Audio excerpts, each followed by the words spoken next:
laughing because it says live workshop will be starting in like 10 seconds, but even the word workshop is not even spelled correctly. So you just got to laugh because that's what this is. It's a pop up live where nothing is set in stone. We just have a conversation. So I'm going to tell you guys my name is Shri, and this is my friend Nat. We met 2 years ago and then never talked for like 2 years.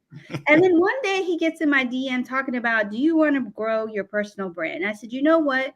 Let's make this a live show and let's just be real time talking about him and all the questions that I would ask if I was to get on a sales call with Nat, because just like everybody else who's trying to understand, why would I work with Nat? Why would I work with his business partner? Like, what is this going to do for me? So, Nat, I know that, you do a lot of stuff, but some people don't know this fun fact about you. But before we get into that question and learn about personal branding, I have a question for you, and that is, what's one of you wear like a bunch of different t-shirts, but what's one t-shirt or one of your favorite t-shirts you love to wear more than the others? Wonka bar is one of my favorites. My Wonka bar one. Yeah, you've used it a few times. I've seen that in your video emails and like Wonka bar. Honestly, a lot of it is because of like how they fit. It's not what they look like. They just like Wonka bar fits real well and feels good. So I love wearing that one. Plus my wife got it for me, which is cool. That and Bloodsport. I love Bloodsport. I love that shirt. and guys, if you have questions, whether like what do I do or what Nat does, drop them in the comments. As we get into this, you're going to find out more about Nat. You're going to find out what he has, who he is. So let's go ahead and get into this. Now, some of you don't know, this is what I was trying to get to before I got into the other question, is before you were building websites, helping others build a brand, you were a headhunter for a financial services company in New York City. So my question is how did you get into that? It's a good question. So, like, who is Nat's favorite Goonies character? Do I answer these live, like as they go on? No, first answer mine, and then we'll get to theirs. Okay. By the way, it's Chunk by far. Okay, so it's a great question. Okay, I had no idea what I wanted to do out of college, like many people who graduate school or have no idea what to do with their lives. Like, so that was evident. I got into basically like sales. And so my first job was actually in the World Trade Center. And I sold T1 systems for a company called Network Plus, which is no longer around. I quit my job like literally 6 weeks before 9/11. Might have been 4 weeks before 9/11. It wasn't for me. Didn't want to do it. I was living with my parents at the time, 22. And then the desire to go into recruiting actually came from my desire to be in real estate, which is kind of weird. So I always was interested in real estate, but more on the investment side. But I was like, oh, maybe I could get, some experience by, being a broker. And so I actually got my real estate license and I found out about how it all worked. Like you get, a 6% commission, and that's split with the house. And usually you wind up getting like 3% of the deal. But then somehow I found out about recruiting, and I found out you get 25% of the salary. Whoa. And I was like, wait a second. Are there people who make like $500,000 to $1 million? You can get a percentage of that.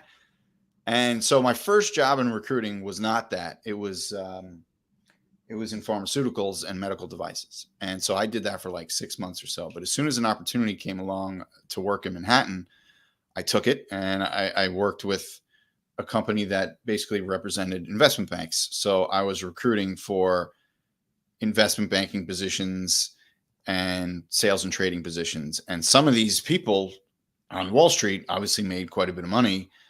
And so I was like, this is like real estate, but with people. And that's basically what recruiting is. And to this day, the fees are like astronomical. Like, yes, there's a cap, but the cap was insane. It was $250,000. You couldn't make more than a $250,000 fee in one deal. It's like, oh, poor you. Like, it's an insane amount of money. Now, I didn't get all of that. I was known as someone who was in an execution role, where basically I'm the one who's making all the cold calls to find the candidates to then pass them off to like my boss. And as I progressed in my career, then it's, you get a little more senior, you have your own clients, that kind of stuff. So I had a few of those different jobs in the city, but they were all financial in nature, in terms of the positions I was recruiting for. So yeah, that's how I got into it. Never liked it, but that's how I got into it. So there you go. I mean, we do a lot of things that we don't like when we're starting out in our career, even starting a business. So what are some things that you learned from that experience that you carry even into today? Well, I always tell people, and to this day, by the way, because I never had the lucky fortune of being an amazing singer, or like, could swing a baseball bat better than anyone else. Like, yes, I wanted to be a pro tennis player at one point. That's my claim to athletic fame, but that ended when I was like 14. So I had to learn very quickly that the best way for me to sort of find what I wanted was to know what I didn't want. And being in that field helped me a lot figure out what I didn't want. Like, I was not into the whole like Wall Street fancy suit game of interviewing people in like 5-star restaurants and like just playing the whole role. It was not for me. I also had some bosses that were awful, some bosses that were amazing. I learned very quickly I never wanted to commute. Always hated that. That started when I worked in the World Trade Center. That was like 2 hours each way from my house. So every time I changed a recruiting job, it was closer to my apartment, which was really cool. So by the time I was almost done working in recruiting, I had a 15-minute walk, and that was it. That was my whole commute. And then after that, I quit entirely and worked for myself. So honestly, it also affirmed that I never wanted a boss. I mean, since I was little, I just never liked authority. It's not that I don't respect people who are nice. It's just I never wanted anyone telling me what to do, even if they were nice people. I just have always felt that way. And so by the time I had my last recruiting job, I will say this, the 2 guys I worked for were awesome. Like the nicest guys. Even when the financial crisis hit, they were like, yeah, man, come to the office, do whatever you want. And that's when I started working on my sites hardcore. I would just go in the office and work on my sites, and they didn't care. And if it wasn't for them and that flexibility, I wouldn't have been able to just finally one day say, hey guys, I'm out. I'm going to try and do this on my own. And that's what I did. So. And I always wonder, like, because there's always that aha moment. And what I mean by that is the action is not taken at the time we have that aha moment. Yep. It's taken afterwards. So at what point in this journey did you say that aha moment happened, and then you said, I'm done, I'm going to start working for myself? Well, there were basically sort of like 2 aha moments. One aha moment was like, I can do this, right? That's the first aha moment. But then the other one was much more strategic and tactical, right? So the first aha moment was, holy shit, I just made $1 on Google AdSense, and I like shit my pants. I was like, oh my God, I just made money online. And it was really like, seriously, to this day, no matter how much money I've ever earned in a day, it will never compare to the first time I made $1 for myself on Google AdSense. That was like one of the coolest feelings ever. The other aha moment, which isn't really an aha moment, it's a planned moment. I made a conscious decision that if I had, a good 6 months of money saved, and I started earning money, that I'd give it a shot. So I think it was the first month where I made over $2,000. And that's not a whole lot when you're living in New York City and, Murray Hill. It's not a crazy amount of money, but I did have enough to sustain me for a good 6-7 months. And luckily, my then girlfriend, now wife, she was working too. So it was kind of like a dual income situation. So I was like, look, if I'm going to do it, I got to do it. So there was enough data there that told me that the business was growing. And I'd like to call it a strategic bet, and luckily I never turned back. Yes, because all of that is playing a role today. Because at one point you did say, I'm going to not do this anymore and hop on to LinkedIn. And we have Muhammad who's saying to know what you don't want for yourself. That's pretty important. Like we're always saying, this is what I want, this is what I want, but we're never saying what we don't want. Like we don't want this. And to walk away from something that's making you money to start something new, this is a lot about you. And so when you decided to hop and start this whole like get serious about LinkedIn, this is 2022. Now there's this, what were you finding was difficult as you were starting to build your personal brand on LinkedIn? Sure. So actually my LinkedIn, where I started taking it seriously, and I just found out yesterday I joined LinkedIn in 2008. I had no idea. Like the year I joined LinkedIn until literally yesterday. So I started in 2020 when COVID was really rampant and everybody was like home and that kind of stuff. And I just was like, I don't even remember how I stumbled upon LinkedIn. I honestly don't, but I do remember seeing like a lot of engagement. And I was like, whoa, this is interesting. And I saw what people were doing and I was like, yeah, video is probably for me. So I started filming videos in my backyard. And that's how everybody got to know me. And I was wearing the t-shirts and all that. And I grew my account like pretty quickly. And it was like 9 months to a year in where I started getting inquiries about coaching because a lot of my content was based around being an entrepreneur and growing a business. And that's when I started coaching people. My website business, which still exists today, it's just I don't really spend much time on it anymore, thankfully. But that business was still a good 3-4 hours a day. And that's what I was always touting. Hey, I only have to work 3 or 4 hours a day. And like, that was my content about that lifestyle. But then all of a sudden that lifestyle changed because I started taking on coaching clients. And so the 3-4 hours was not exactly as advertised. And so I burnt out. And I decided to really just take a pause. And I stopped with LinkedIn and basically went dormant on the platform for a good 2.5 years, where I still had stuff, going up, but it was all like repurposed. I didn't care. I put very little effort into everything. 2023 rolled around. I sold one of my larger properties. So I financially was in a good position to be like, all right, well, what's next? And I was like, I'm going to give LinkedIn another shot. I already have a good following here. Let's see what I can do. Maybe I'll go back to coaching. I don't really know. And honestly, I didn't really have a crazy set idea like I do now. And I went on and I was just blown away by how hard it was. I was like, what the hell just happened to this platform? People have to work their asses off to get engagement, to get to this. And I thought it was all bullshit. I thought everybody was cheating and it was like pods and software. Like I didn't believe anybody. And I would ask everyone, like, who are you paying? Like, what are you doing?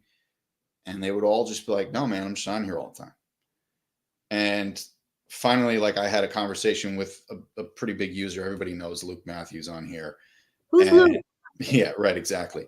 And he and I were in touch probably close to daily. We talk on like Telegram.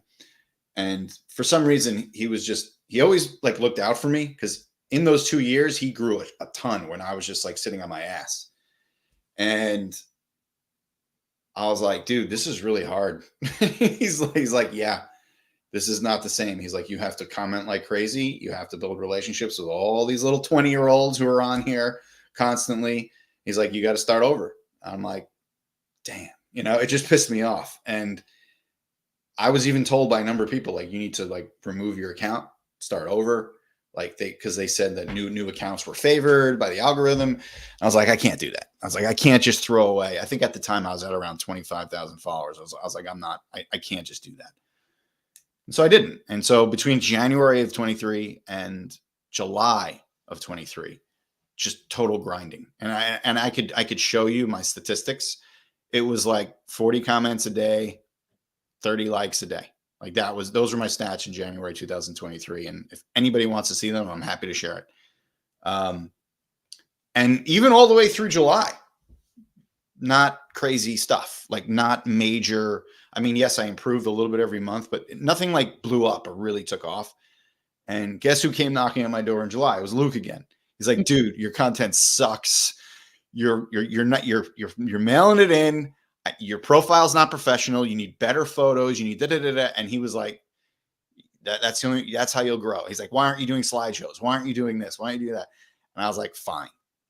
Now I'll really put in more effort, even though I was already like working hard. And I did a slideshow, and it was like the worst looking slideshow ever. I made it myself on Canva, and it was a piece of crap, but it did really well. I was like, oh my God. It was like 400 like comments or something. And I'd never seen something like that before. So I was like hooked. And so I went crazy with slideshows, went nuts with slideshows. And eventually I was like, I can't do these anymore. They're so annoying. It takes forever. And I sort of just went with my brand. I was like, I'm just going to do this. I'm going to keep with the t-shirts. Luke's telling me selfies are doing well. I'm going to stick with the selfies. Unfortunately, video is not really appearing much, even though like video is very effective. But I was like, I'm just going to try and grow. And I think I can have, if I can get clients with text as much as video, why not? You know, it's a lot faster, a little bit easier for me. And so it was really July where things started to take off on LinkedIn. So for anybody listening, like I was where you are and grinding away for a very, very long time. And things didn't really like, I don't know what's going on with my account lately, but it's been very, very active and a lot of engagement. That really didn't even start until a couple of months ago. And so I don't know why or what happens. Like I'm convinced that something really weird happened. One of my posts, the scheduling was off. I think I screwed something up and I hit like 12 a.m. or something because I use LinkedIn's native scheduler. I don't use any like outside tools. And so I'm always like editing my stuff every day, like before it comes out the next day, just to make sure it's really good. And like, I want to make sure it's right. But every time you edit, as you know, if you edit within LinkedIn, you have to delete the whole thing and then repaste it. Like you can't edit within LinkedIn. It doesn't work. Like it won't allow you to. So I must have scheduled it wrong. So all of a sudden I go to sleep. I wake up the next day and there's like 400 comments on something I never thought I published. All these people were like, where were you? Like, what is this posting time? Like, is everything okay? Like all this stuff. And it was hilarious. And that taught me two things. Number one, I had a kick-ass audience because if people are asking me, where were you? I was like, this is a good sign. I've got a good brand. The other thing that it did was expose my brand to all these people who were like awake when I was asleep. And I swear ever since that day, like my engagement kept like doing pretty well. And it was like a happy accident, you know what I mean? And so like, here I am, whatever. I don't know. It's like, and I'm going to continue to work hard, answer every comment I can. And I don't use VAs. I don't use AI. By the way, I have nothing against either. It's just a personal choice. And yeah, man, I'm having a blast. I'm having a lot of fun. So here you are, you're putting in the work. We're seeing your name pop up. Even when we first connected, I saw you in my post and then you kind of like disappeared. That's okay. I feel the love. I'm sorry. I'm really sorry. Yeah, we're just, you don't have to be my friend. It's okay. Okay. I'm sure we'll be friends after this call. It's all good. Okay. But what I am hearing is that it doesn't matter about the posting time. What really matters is these connections. But something that's really important is understanding like you are putting out content where you know what your ideal client is going through. Like they feel seen, heard, and like you understand me. And sometimes we were like so caught up in, I got to post this type of content or do this. But how about you understand the person? So I wanted to ask you, in your program, in your community brand build, is this something that you do? Because let me tell you, like I want to get 1 million comments, but I know that right now it's more important to understand the person that I'm attracting. They will come. They always do. Just like you are showing that they do come, because by commenting on other people's posts and having conversations, it makes it easier to create your content. Right. So in your community, is this like one of the first few things that you go over? So, yeah, I mean, great question. And I'll explain like what got me to this point because I think that would be helpful for people listening. So, a lot of people make certain decisions about how they want their business to go. My decision in 2023 was to do one-to-one coaching only. That was it. And I decided to be very laser focused on that. And so the reason I did that was it's higher ticket, so it's more money like in the immediate term before you go off and start a community or have a course or what a lot of people do, and they have that ladder. Um, I decided that maybe one-to-one is for me, right? And so I just only had one-to-one clients. That whole year was data, right? It was, can I do this? Are people getting results? Are they killing it, right? From whatever I'm helping them with, and what am I learning from all this, right? And so it was that experience that led me to be like, oh, well, I know I can package this in a more general way. And that's when I decided to do the community. So the one of the anchors of the community, there's really a couple of anchors, but one of them is our classroom and the other one's the actual community where people are, typing in the discussion boards. But the anchor in the classroom is a course that I did create. And it's one of those, it's like a Justin Welsh course, right? And I've never seen his, but I assume it has to be similar. But it's all video, me talking, doing Loom.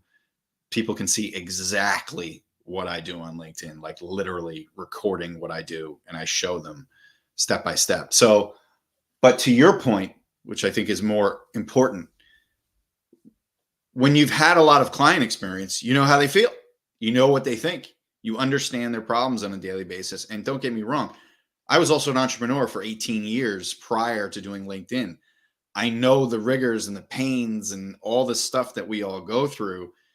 I just happen to word it in a way that hopefully resonates with people and they understand it. And so that's just by being blunt and simple, sometimes funny, sometimes serious. It's funny, like when I write funny content, I'm very serious writing it. You know what I mean? Like it's very intentional. I may be funny sometimes, but I take my writing very seriously.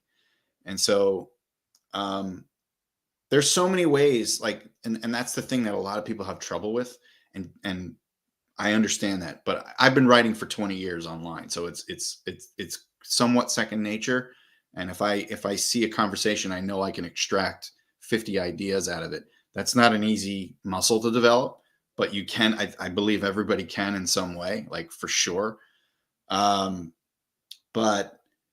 yeah, the biggest missing component, in my opinion, to everyone's content who's not getting sales or growing or building a network, I think the only quote unquote algorithm proof thing you can do on any social media network is build a massive network where everybody sort of knows you, or you have good ties to these people.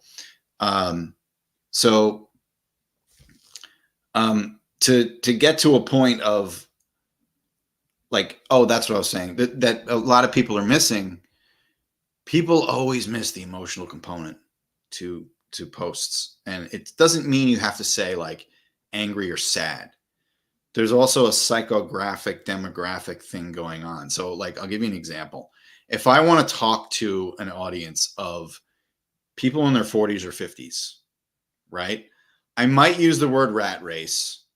But if I want to get more specific, I might use the word $1 million rat race, right? And all of a sudden, that's calling out to managing directors and CEOs and founders and people who have had a lot of success. Or if you want to be general and say I was hanging out the other day, that's fine. But where were you hanging out? I was hanging out at the country club the other day. What does that tell you? It tells you that you're in a certain scene and you're around specific people. And those little tiny changes make a massive difference in who's picking up on what you're throwing down in the content. And those are the little things that I think people miss. So it's like, it isn't just, hey, like, oh, this guy's got a big audience and blah, blah, blah. Like, to get to that point, you really have to pin down who you're talking to. And I had to rebrand as well. Like, so all of my coaching gigs in the beginning, it was that crowd, 40s, 50s, CEOs, don't know what to do with my life, can't control my employees, help me, like that. Like it was very much that crowd. As I progressed, all of them were asking me, how are you growing on LinkedIn? How are you doing this? How are you doing that? And if it wasn't for having my coach saying, why don't you do something around like business and branding? And so what did I do? I created a whole new offering within my existing offer. I called it business and branding. And that's where this whole grow your brand, build your business thing came about. And my whole pitch to everybody is always business coach who actually runs a business, right? There's a lot of people spitting a lot of garbage out there and they grow their brand, but they don't really know how to grow a business. So it's very on brand for me, honest, forthright, like, hey dude, like I've done this for many, many years. And so I went with that, ran with it, made that basically my only offering in one-to-one. At that point, I was still doing one-to-one. And then it wasn't until this cool dude, if he's listening, he's kind of cool. I don't know. He's all right. Darren Mass, my partner, he had me on his podcast. And we took a hike. That's his podcast. I Took a Hike, it's called. And we hiked in this beautiful area in I think it was upstate New York, Reeves Trail, I think it was called. Of course, he took me on the hardest one, which was awful. And I wore like tennis shoes and almost killed myself. But we knew afterwards, I think Darren even said to me, and I was thinking the same thing. He's like, we're going to do something at some point. We don't know what it is, but we're going to do something. And we had this like actual business idea that wound up being like crazy expensive and we didn't want to do it. And all of a sudden I had another, that's got to be him saying it is him, because he doesn't that. have his settings on LinkedIn to show his name. Come on, Darren, you're anonymous. So anyway, what wound up happening was I never did sales on LinkedIn in my whole life. Everything I ever did on LinkedIn was inbound.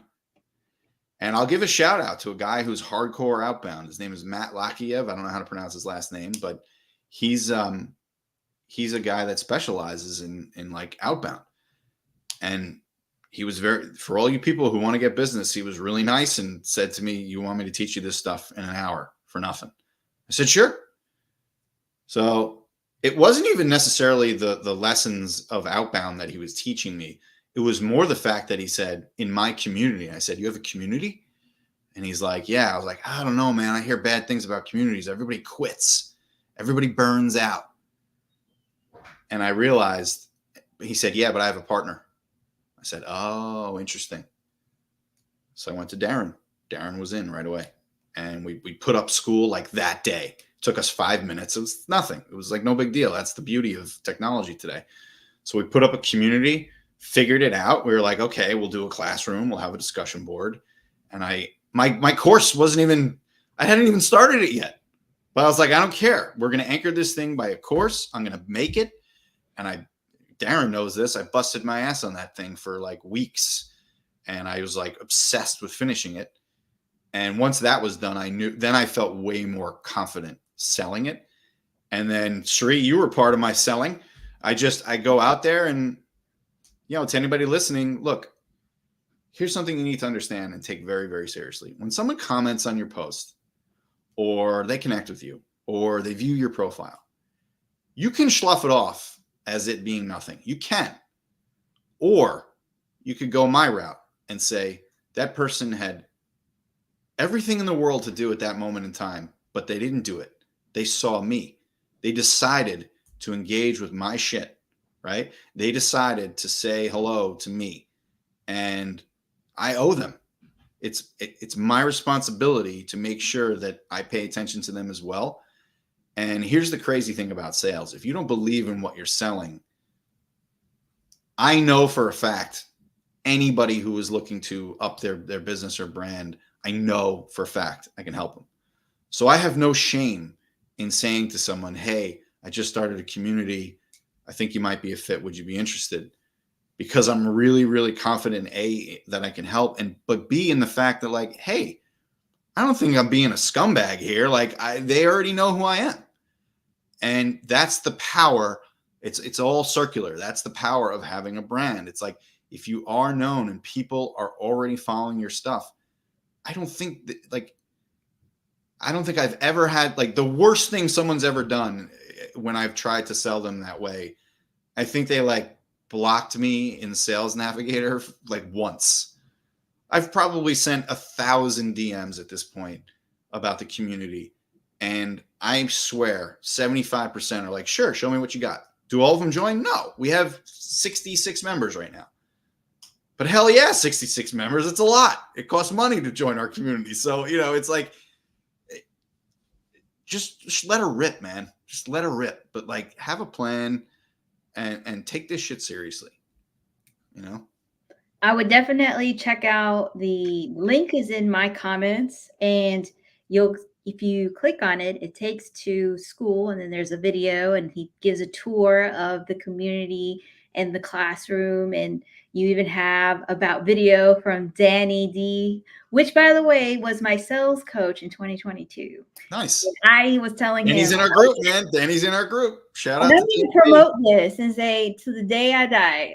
I was telling him from then, come to LinkedIn, and he finally did afterwards. But if you have more questions about the community, if you have more questions about what is in the community, what they teach, how can you get better? I know they have guest members like Jasmine, Alec, and you can also support each other. It's not like it's a dormant community. They're really pushing that if you're going to be here, make the most of it, which I think that a lot of people, when you join communities, you're like, does this really work? And I would say this, that you get what you need and then you leave.